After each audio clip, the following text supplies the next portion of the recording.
Catch me on the downslide. I'll be heading up in the wild. We have just arrived Terminal 2 from Terminal 1, and we took the Skytrain. So my plan is to just take the Skytrain to Terminal 2, and then I'll take the Skytrain from 2 to 3, and then maybe come back so that I could go through that Jewel Vortex thing.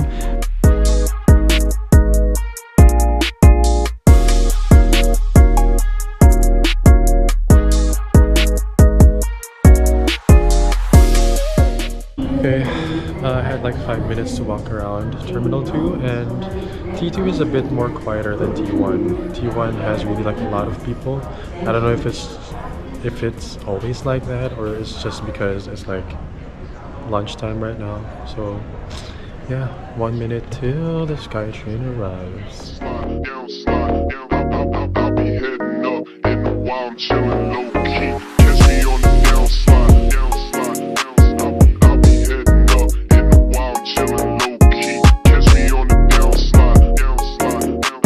I'll be heading up in the wild, chilling low key. Catch me on the downslide. I'll be heading up in the wild, chilling low key. Catch me on the downslide.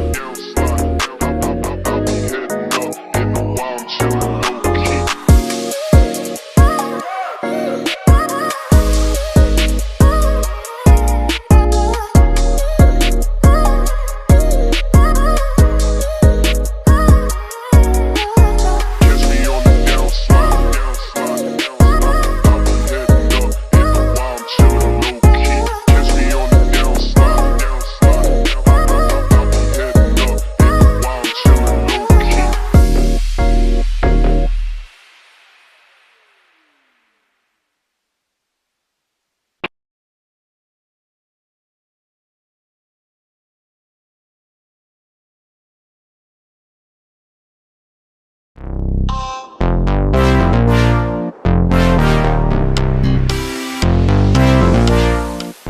Okay, so we just arrived Terminal 3, and just like Terminal 2, it's actually more quieter over here.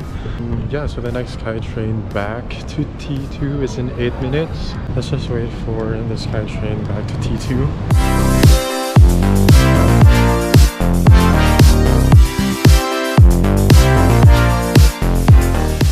So I just realized that I thought you can only go through that Jewel Vortex if you're transiting from T2 to T3 or vice versa. Now just realizing that there's a separate train that even if you're not the one flying, you can still go through that. And it's that train.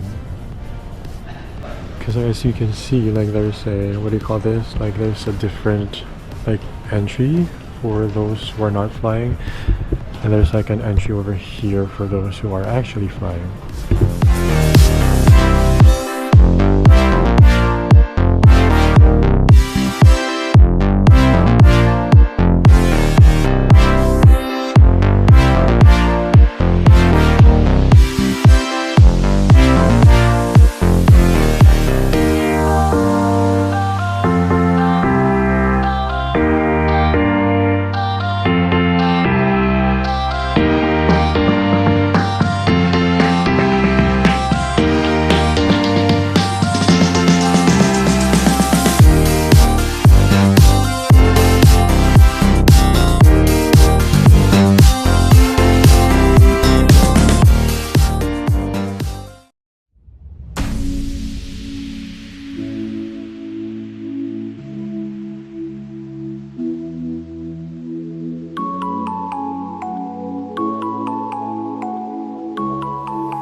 Okay, so we just went through that again, so we're now back at T2 from T3.